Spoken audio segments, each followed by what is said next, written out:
মানুষটাকে যখন মারা গেছে তার খুনির আসামিগুলোর ধরে শাস্তি দেওয়ার দরকার যত তাড়াতাড়ি সম্ভব। এটা না করে আমরা কি করতেছি, মানে তাদের পিছনে যারা যারা আছে সকলকে ধরে শাস্তি দেওয়ার দরকার। আর এটা নিয়ে ভাঙচুর করে তো আমাদের কোনো লাভ নেই না। আসসালামু আলাইকুম রহমতুল্লাহ, সবাই কেমন আছেন? আশা করি সবাই ভালো আছেন। আলহামদুলিল্লাহ, আমি অনেক ভালো আছি। আমরা বাংলাদেশের মানুষের কত ভালো, চিন্তা করেন। সব জায়গাতে আমাদের সুনাম টুনাম সবই আছে আলহামদুলিল্লাহ। তো একটা মানুষ ফেলছে, এটা নিয়ে একটা সমালোচনা, সবকিছু মারছে তার ধরার জন্য অনেক কিছু প্রক্রিয়া আদায় করতেছে, ওনারাও বলতেছে।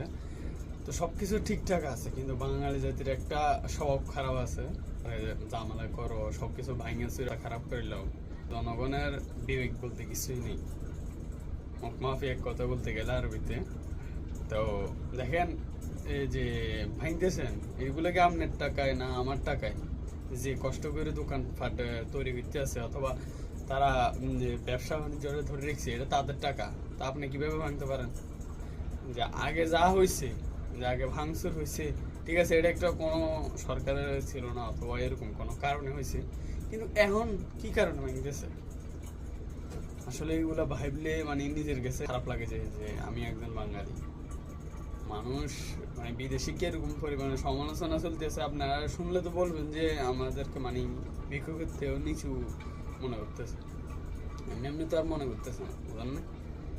তো আমাদের স্বভাব লাগে না, কারণ আমরা বাঙালি। আসলে বাংলাদেশের মানুষ চাইলে কি না পারে, সবই পারে, কিন্তু তারা কিছু করবে না, শুধু ভাঙাচোরা করবে। এই জিনিসটা আসলে খারাপ, অনেক খারাপ জিনিস।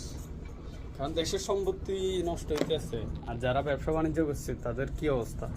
তাদের তো যাইতেছে সবকিছু না, আমরা তো আর পকেটে তো যাইতেছে না। তাদের এত কষ্ট করে ব্যবসাটা খারাপ করাইলো, আবার সে ভেঙে দিলেন আপনারা। আস্তাগফিরুল্লাহ।